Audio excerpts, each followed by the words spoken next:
नमस्ते दोस्तों, मैं डॉक्टर सुधाकर तोड़कर आपका इस चैनल पर स्वागत करता हूँ।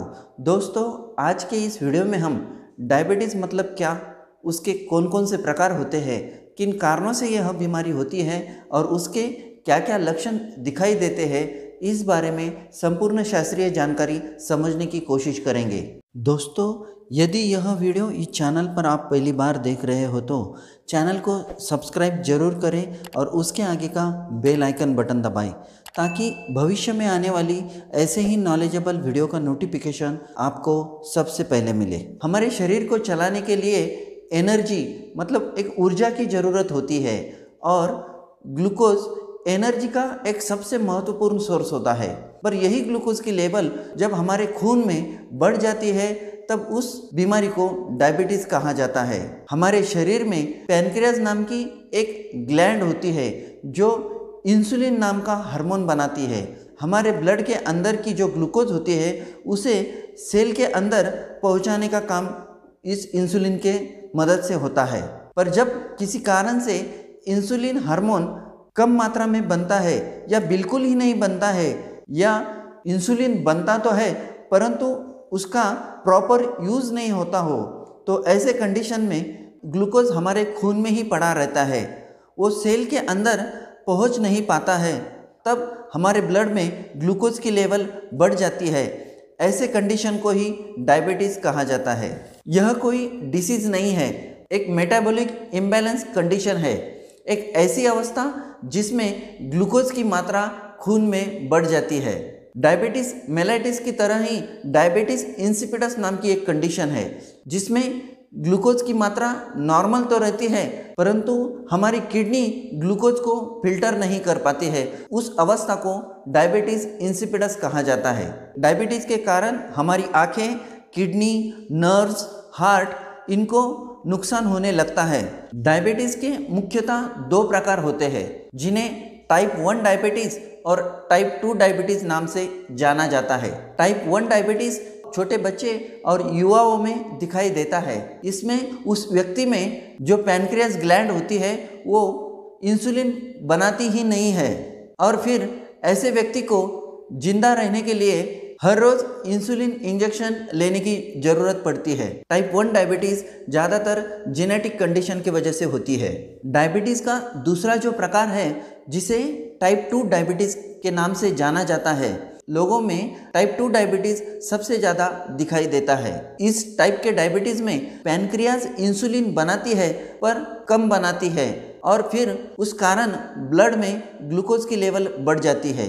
जेस्टेशनल डायबिटीज़ नाम का भी एक डायबिटीज़ का प्रकार होता है। यह डायबिटीज़ प्रेगनेंसी के दौरान डेवलप होता है और जैसे ही डिलीवरी हो जाती है वापस से उस औरत की बढ़ी हुई ब्लड शुगर लेवल नॉर्मल हो जाती है।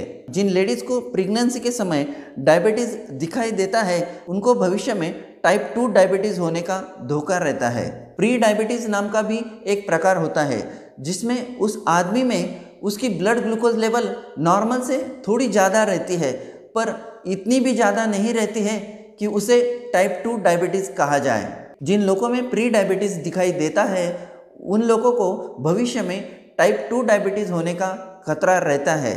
जिनमें कुछ बदलाव होने के कारण भी डायबिटीज़ होती है जिसे मोनोजेनिक डायबिटीज़ कहा जाता है, परंतु इसका प्रमाण बहुत कम मात्रा में दिखाई देता है। कभी कभी पैनक्रियाज ग्लैंड की सर्जरी करने के बाद भी डायबिटीज़ हो सकती है। आज की डेट में पूरी दुनिया में 422 मिलियन लोग डायबिटीज़ से गुजर रहे हैं और हर साल 1.5 मिलियन डेथ डायबिटीज़ के कारण होती है। हमारे देश में आज की डेट में 10 करोड़ लोग डायबिटीज़ के शिकार हैं। डायबिटीज़ किन कारणों से होता है अब हम उसे समझने की कोशिश करेंगे। डायबिटीज़ होने का सबसे प्रमुख कारण है फैमिली हिस्ट्री, मतलब जिन लोगों के फैमिली में उनके माता पिता या दादा दादी या नाना नानी इनमें से किसी को अगर डायबिटीज़ है तो उन लोगों को डायबिटीज़ होने का धोखा रहता है।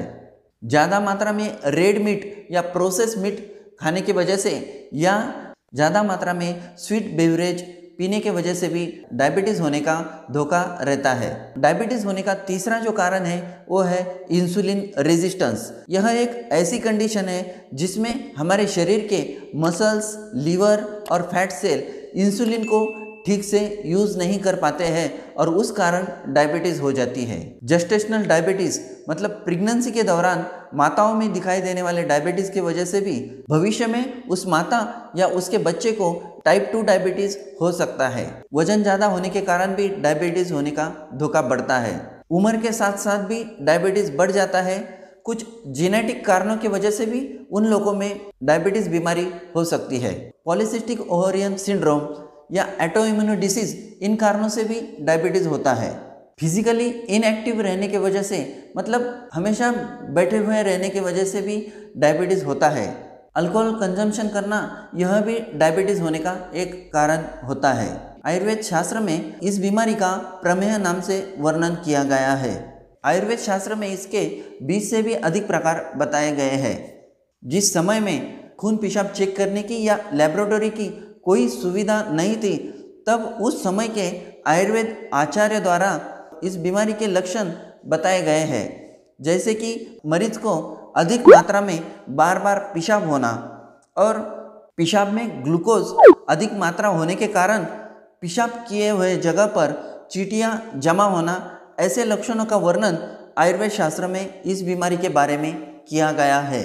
मॉडर्न मेडिकल साइंस के अनुसार पेशाब ज़्यादा मात्रा में होना, खासकर रात को बार बार पेशाब होना, प्यास ज़्यादा लगना, भूख ज़्यादा लगना, यह 3 प्रमुख डायबिटीज़ के लक्षण बताए जाते हैं, जिन्हें पॉलीयूरिया, पॉलीडिप्सिया, पॉलीफीजिया इन नामों से जाना जाता है और इन 3 लक्षणों को ट्रायड्स ऑफ डायबिटीज़ कहा जाता है। इसी के साथ साथ ही वजन कम होना, दिखने में धुंधलापन आना, हाथ पैरों में जलन होना, झुंझुनाट होना, हमेशा थका हुआ लगना, स्किन ड्राई होना, अगर कहीं घाव हुआ है तो वो जल्दी से ठीक न होना और बार बार कोई न कोई इन्फेक्शन होते रहना, इस तरह के लक्षण कम अधिक मात्रा में डायबिटीज़ के मरीजों में दिखाई देते हैं। अगर आपको इसमें से कोई भी 1 या 2 लक्षण दिखाई देते हो तो आप अपने डॉक्टर की सलाह जरूर लें। तो दोस्तों, यह थी डायबिटीज़ मतलब क्या, उसके प्रकार, कारण और लक्षणों की शास्त्रीय जानकारी। मुझे आशा है कि यह वीडियो देखने के बाद डायबिटीज़ को आप अच्छी तरह से समझ गए होंगे। अगर यह वीडियो आपको पसंद आया हो तो उसे लाइक करें और अपने दोस्तों के साथ शेयर करें। तो दोस्तों, आज के लिए इतना ही। फिर मिलते हैं अगले किसी ऐसे ही नॉलेजेबल वीडियो को लेकर। तब तक के लिए धन्यवाद।